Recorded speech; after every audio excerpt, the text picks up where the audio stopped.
রমাদান মাস আসছে, এই মাসটা আমার গুনাহ মাফের একটা সুযোগ, আল্লাহর নৈকট্য পাওয়ার একটা মাধ্যম। এর চেয়ে শ্রেষ্ঠ কোনো মাস নাই। তাই বছরে যা করেছি এখন থেকে খাস তওবা করে আল্লাহর দিকে ফিরে আসা। আল্লাহ পাক তৌফিক দান করেন। আমরা দোয়া করি আল্লাহ পাক আমাদের সবাইকে সুস্থতার সাথে রমাদান মাসের রোজাগুলো রাখার তৌফিক দান করেন। প্রথম একটা প্রিপারেশন, যে আমি এই একটা মাস কিভাবে কাটাবো। আমার ঘুম, খাওয়া দাওয়া, পড়াশোনা, ইবাদত, জিকির আজগার, ব্যবসা, এগুলোর মধ্যে একটা সময়ের ব্যালেন্স করতে হবে। রমাদান মাস আসার আগেই সফে সালেহীন তারা কি করতেন? তারা দুনিয়ার কাজগুলোকে কমিয়ে ফেলতেন। রমাদান মাস আসার আগেই চেষ্টা করা উচিত এক মাসের দুনিয়াবি যে ব্যস্ততা, এটাকে কমায় ফেলা। এর জন্য যদি সম্ভব হয় বড় বড় বাজারগুলো আগে করে ফেলা উচিত, যাতে এক মাস আপনাকে দুনিয়াবি কাজের জন্য খুব বেশি ব্যস্ত হতে না হয়। রমাদান নষ্ট করে দেয় আমাদের দুনিয়াবি ব্যস্ততা, আর লাইলাতুল কদর নষ্ট করে দেয় মহিলারা। কিভাবে? শেষ দশকে বেশি বেশি ইবাদত করার কথা, শেষ দশকে আপনি দেখবেন মার্কেট ভর্তি মহিলা দিয়ে। তো এর জন্য আমরাও দায়ী, কারণ আমরা তাদের হাতে আমাদের উপার্জনগুলো তুলে দেই এবং শেষ দশকে তারা যা ইচ্ছা তাই করে মার্কেটে গিয়ে। তো এই জন্য রমাদান নিয়ে আমার যতগুলো চিন্তা বা লেকচার আছে, এর মধ্যে এটা একটা নতুন একটা বিষয় আমার মাথায় আসছে আলহামদুলিল্লাহ, যে রমাদান আসার আগেই দুনিয়াবি যত ব্যস্ততা এগুলো কমায় ফেলা উচিত। এমনকি ঈদের যে বাজারঘাট, আমরা যে সদাইপাতি বাজারঘাট করি ঈদের, এইটাও যদি সামর্থ্য থাকে তাহলে এখনই করে ফেলা উচিত, যাতে আপনি আমি রমজান মাসে ফারেক থাকি শুধু আল্লাহর ইবাদতের জন্য। আর রমাদান মাস যে ব্যক্তি পেয়েছে কিন্তু গোনা মাফ করাতে পারতেছে না, তার চেয়ে হতভাগা আর কেউ নাই। প্রথম একটা প্রিপারেশন, মানসিক প্রিপারেশন, যে এই রমাদানে আমি সর্বোচ্চ সময়টা আল্লাহকে দিব। এই রমাদানে যেন আমার এক ওয়াক্ত নামাজও না ছুটে যায়। এরপরে আমি চেষ্টা করব রমাদান মাসে জামাতে নামাজ পড়ার জন্য, যেটা আমরা অনেকে অনেক সময় করি না বা করতে পারি না। আল্লাহ পাক আমাদেরকে করার তৌফিক দান করেন। পাখি যেমন সন্ধ্যাবেলা বাসায় ফেরে, ঠিক এইভাবে রমাদান মাসে আমরা আল্লাহর কাছে ফিরবো ইনশাআল্লাহ। মানে সকালবেলা পাখি বের হয়, সারাদিন কাজকর্ম করে, সন্ধ্যাবেলায় কোথায় ফেরে, এই দৃশ্য আমরা সবাই দেখি। তো রমাদান মাস আসে, বছরে আমরা বিভিন্ন দিকে চলে গেছি। কে নামাজ আগে পড়তেন, এখন বেনামাজি হয়ে গেছে। কেউ রমজানে ভালো ছিলেন গত রমজানে, এখন আবার আস্তে আস্তে ইমানের হালত কমে গেছে, আমল কমে গেছে। রমাদান মাসটা আসে যাতে আমরা ওই পাখিদের মতো আবার আল্লাহর কাছে ফিরে আসি। তো এই এক বছর আমরা এদিক ওদিকে চলে গেছি, রমাদান মাস এসেছে, আল্লাহর কাছে ফিরে আসার সময়। আল্লাহ পাক আমাদেরকে রমাদান মাসটাকে সর্বোচ্চভাবে কাজে লাগানোর তৌফিক দান করে নেন। দ্বিতীয় কথা হচ্ছে, রমাদান মাসের উদ্দেশ্য হচ্ছে তাকওয়া অর্জন করা। আপনারা যদি সূরা বাকারা পড়েন, প্রথম আয়াতটাই লেখা আছে কুতিবা আলাইকুমুস সিয়াম কামা কুতিবা আলাল লাযিনা মিন ক্বাবলিকুম লাআল্লাকুম তাত্তাকুন। লাআল্লাকুম তাত্তাকুন মানে রমাদানের সওমটা তোমাদের উপর ফরজ করা হয়েছে, ঠিক পূর্ববর্তী উম্মতের উপরেও ফরজ করা হয়েছিল, তোমাদের উপর নতুন নয়, যাতে করে তোমরা তাকওয়া অর্জন করতে পারো বা তাকওয়া অবলম্বন করতে পারো। এটার ব্যাখ্যা এর আগের লেকচারগুলোতে আমি বলেছি। এমনিতে রোজা রেখে আমরা কিন্তু কিছু খাই না, পান করি না, চুপ করে খেতে পারি, খাই না, চুপ করে পানি পান করতে পারি, করি না। করি না কেন? কারণ আমি ফিল করি বা আমরা উপলব্ধি করি যে আল্লাহ পাক আমাকে দেখছেন, কেউ না দেখলেও আল্লাহ আমাকে। এই উপলব্ধিটাই হচ্ছে আপনার আল্লাহ কনসিয়াসনেস বা তাকওয়ার একটা মানদণ্ড। যেটা আমরা হালাল ছেড়ে দিচ্ছি, খাবার হালাল ছিল ছেড়ে দিলাম, পানীয় হালাল ছিল ছেড়ে দিলাম, স্ত্রী সহবাস হালাল ছিল ছেড়ে দিলাম, শুধু আল্লাহর সন্তুষ্টির জন্য, রেজামন্দির জন্য, যে আল্লাহ পাক আমাকে দেখছেন, এটা করা যাবে না, কারণ আমি এখন সায়েম, রোজা আছে। এই যে চেতনাটা, এই চেতনাটা যদি আমাদের জীবনের অন্যান্য ক্ষেত্রগুলোতেও বাস্তবায়ন করা যায়, তাহলেই লাআল্লাকুম তাত্তাকুন এর হক আদায় হবে ইনশাআল্লাহ।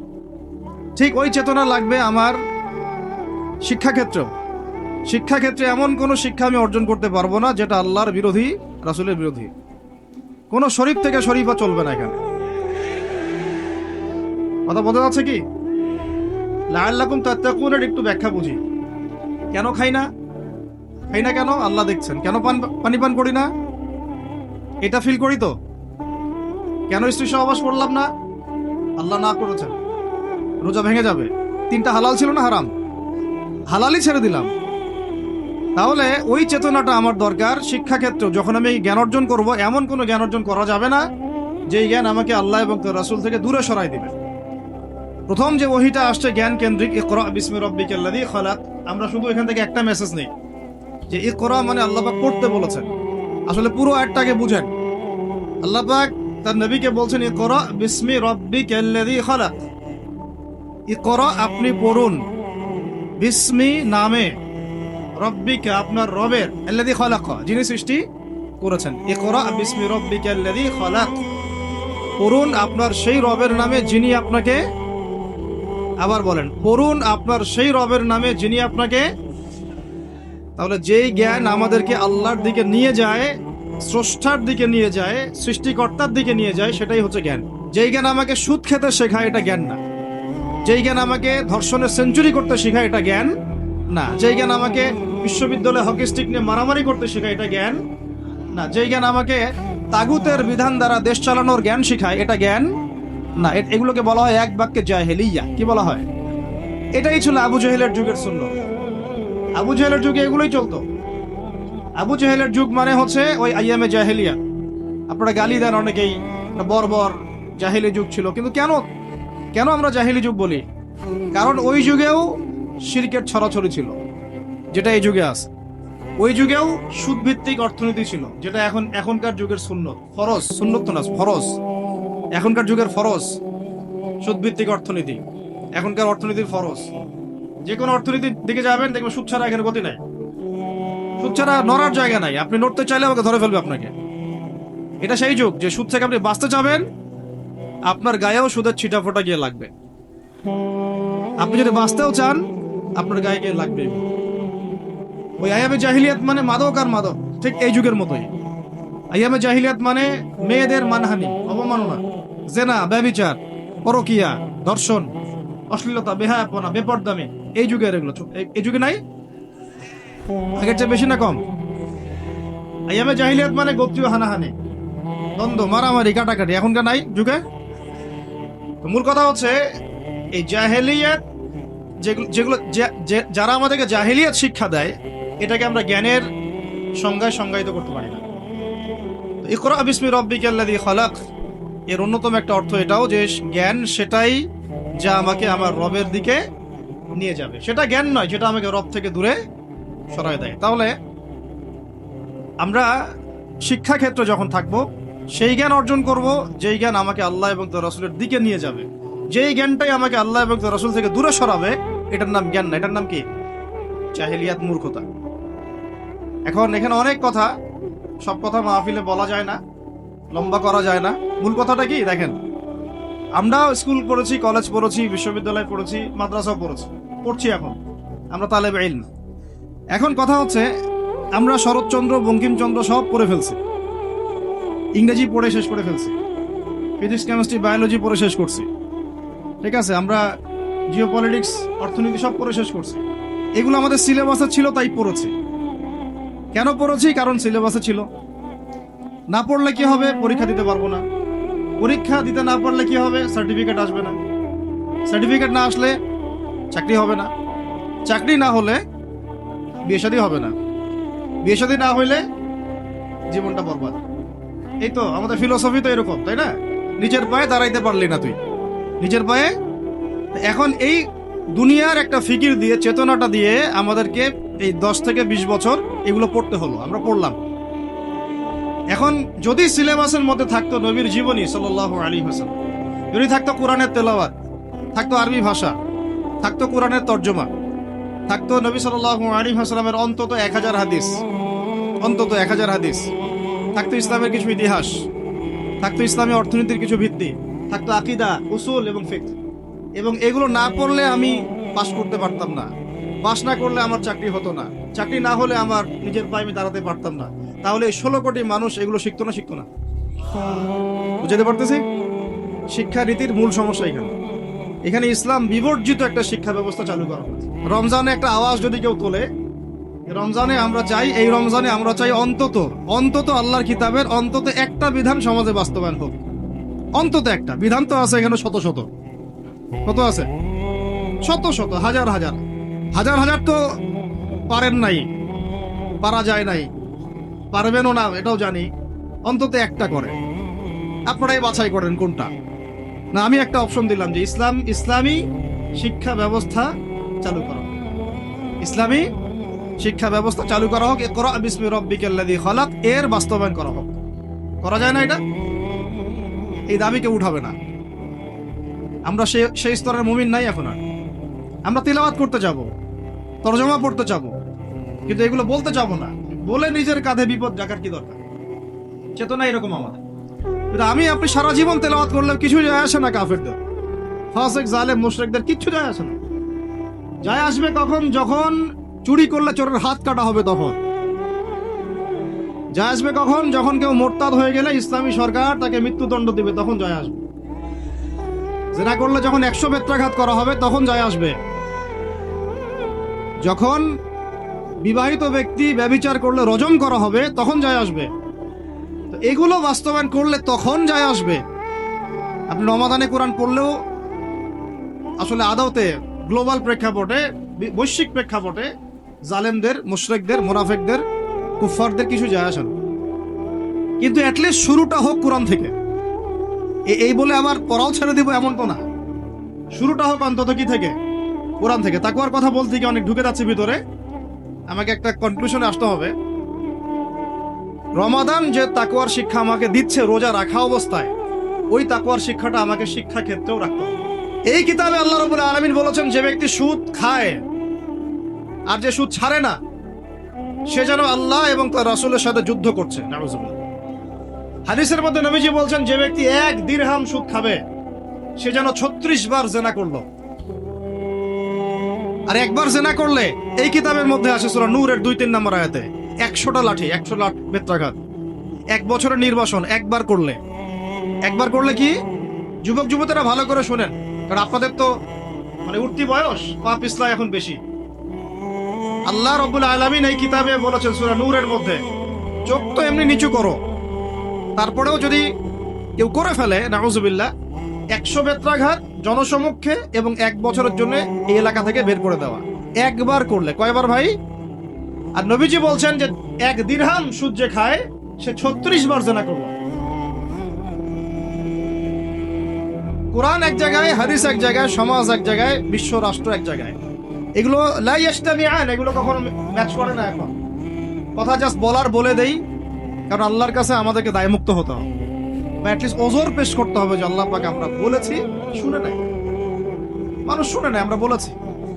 ওই হাদিসের কিতাবেই আছে, নবী সাল্লাল্লাহু আলাইহি ওয়াসাল্লাম বলেছেন, আপনারা সবাই হাদিসটা জানেন, আমি শুধু মনে করাই দিচ্ছি। আপনার নবী বলেছেন, মুহাম্মদ সাল্লাল্লাহু আলাইহি ওয়াসাল্লাম বলেন, সাল্লাল্লাহু আলাইহি ওয়াসাল্লাম, যে ব্যক্তি সুদ খায়, সুদের এই 70টা পাপের সবচেয়ে নিচের পাপ, সে যেন তার মাকে বিয়ে করবে।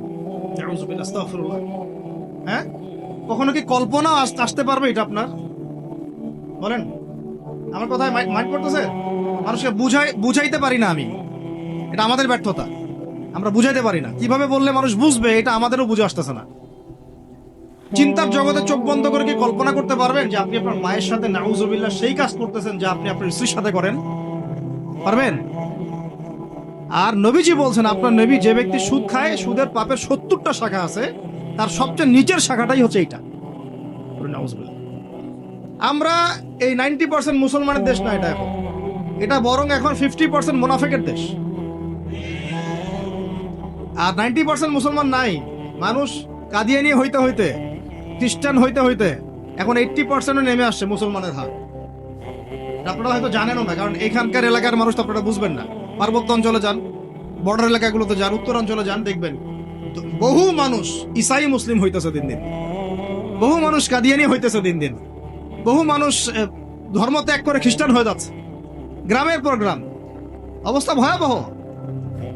আর আমরা কি নিয়ে পড়ে আছি বলবো? ওই যে জোরে আমিন বলবেন না, আস্তে। হ্যাঁ, ওই যে আপনি পায়ে পা লাগাচ্ছেন কিভাবে, গোড়ালি মিলাবেন না কেনি আঙ্গুল মিলাবেন? আপনি হচ্ছে একটা কি, হাত উঠানো নামানো, হাত বাঁধা না বাঁধা। আমাদের এক ভাই বলেন, উনিও মুফতি মানুষ, উনিও মাশাআল্লাহ অনেক বড় মুফতি বাংলাদেশের। উনি বলেন যে ভাই, আমার একটা জিনিস বুঝে আসে না, মানুষ তর্ক করতেছে, আমিন জোরে বললো না আস্তে বললো, তা আমি আমিন বলিই নাই ভাই, আমি জোরেও বলি নাই আস্তেও বলি নাই। এখন কেউ আছে পৃথিবীতে, কেউ আছে জন্ম নিয়েছে যে আমাকে ফিকহের উসুল থেকে প্রমাণ করে দিবে যে আমার নামাজটা হয় নাই? উস্তাদ বলেন আপনারা, ফিকহের উসুল থেকে কেউ প্রমাণ করে দিতে পারবে যে আমার নামাজটা হয় না? আমি কিন্তু আমিন বলিই নাই। আপনারা তর্ক করতেছেন কি নিয়ে, জোরে না আসতে নিয়ে? আমি বলিই নাই ভাই আমিন, আমার নামাজ কি বাতিল হয়ে যাবে? চিন্তা করছেন যে বিশ্ব কোন জায়গায়, রাষ্ট্র কোন জায়গায়, সমাজ কোন জায়গায়, ফিতনা কত গভীরে, আর আমরা কি নিয়ে পড়ে আছি? মানুষকে এগুলোতে ব্যস্ত রাখার জন্য কিছু মানুষ ইচ্ছাকৃত হবে পিছনে লাগিয়ে দেওয়া আছে মুসলমানদের মাঝে বিভক্তি লাগানোর জন্য। এটা একটা সূক্ষ্ম এজেন্ডা। এখন আস্তে আস্তে অন্য অন্য মাসালা, এখন কথা হবে 8 টাকা আর 20 টাকা নিয়ে। ঠিক আছে, রমজান আসছে, রমজানে যে লাআল্লাকুম তাত্তাকুন, জীবনের সব ক্ষেত্রে তাকওয়া অর্জন করো, ওই শিক্ষা তো আপনি আলোচনায় আনবেন না, কারণ আপনাকে ব্যস্ত রাখবে 8 টাকা আর 20 টাকা। আর কিছু ফেসবুকের ইউটিউবার আছে, ওর দরকার ভিউজ, ও একজনের সাথে আরেকজনকে লাগাই দিবে। হ্যাঁ, একটা টাইটেল দিবে, অমুক আলেমের বিরুদ্ধে যা বললেন তমুক আলেম। আলেমে আলেমে তখন একটা দ্বন্দ্ব, হ্যাঁ আমার সাথে আমার ব্যাপারে এই কথা বললো, আমি একটা কথা বলে দিই। আমরা যে ভাই এত কমন সেন্সিং জাতি হয়ে গেছে দিন দিন, এগুলো দেখতে দেখতে আমরা খুবই বিব্রত এবং খুবই হতাশ। আল্লাহ রাব্বুল আলামিন আমাদেরকে বুঝ দান করেন, গভীর বুঝ দান করেন। আল্লাহর ওয়াস্তে রোজা রেখে আমরা কেউ সুদ না খাই, রাজি আছেন তো ইনশাআল্লাহ? কোনো দুর্নীতি না করি, কোনো ঘুষ না খাই, কোনো রকমের খারাপ কাজে লিপ্ত না হই, কবিরা গুনাহগুলো ছেড়ে দেই, ফাহেসা কাজগুলো ছেড়ে দেই, যে অনর্থক যেগুলো কাজ এগুলোতে কোনো ফায়দা নেই ছেড়ে দেই। আল্লাহ পাক আমাদেরকে রোজা রাখার মতো রাখার তৌফিক দান করেন। এখন শিক্ষা ক্ষেত্রে আপনি তাকওয়া অবলম্বন করলেন, আল্লাহকে ভয় করলেন, আমি এমন শিক্ষা শিখবো না যেটা আল্লাহ নিষেধ করছেন, নবী নিষেধ করছেন। এখন আপনি চলে গেলেন আপনার এই পারিবারিক জীবনে। পারিবারিক জীবনে গিয়ে কি তাকওয়ার পরিচয় দেওয়ার দরকার নাই? নাকি খুলে নামাজ, রোজা, হজ, যাকাত আর তাসবিহ তাহলিলের মধ্যেই তাকওয়া, পরিবারের মধ্যে তাকওয়া থাকবে না? তাহলে আমাকে একটা উত্তর দেন যে আমার পরিবারে আমি বাবা, আমার ছেলে নামাজ কেমন করে পড়ে না, কিভাবে এখানে তাকওয়া থাকলো না থাকলো না? আমার পরিবারে আমি কর্তা, আমার পরিবারের লোকজন নামাজ পড়ে না, তাহলে এটা কি তাকওয়ার পরিচয় হইল? আমার পরিবারে আমি তাহাজ্জুদ গুজার, আর নাউজুবিল্লাহ আমার বোন, আমার মেয়ে বেপর্দায় বাইরে চলে, তাকওয়ার পরিচয় হইল? আমার পরিবারে আমি কর্তা, নামাজ পড়ি, রোজা রাখি, মাশাআল্লাহ হজ করছি, আমি মাশাআল্লাহ যাকাতও দেই, উমরাও করি বছর বছর, কিন্তু আমার পরিবারে হারাম টাকা ঢুকতেছে, এটা কি তাকওয়া হইল?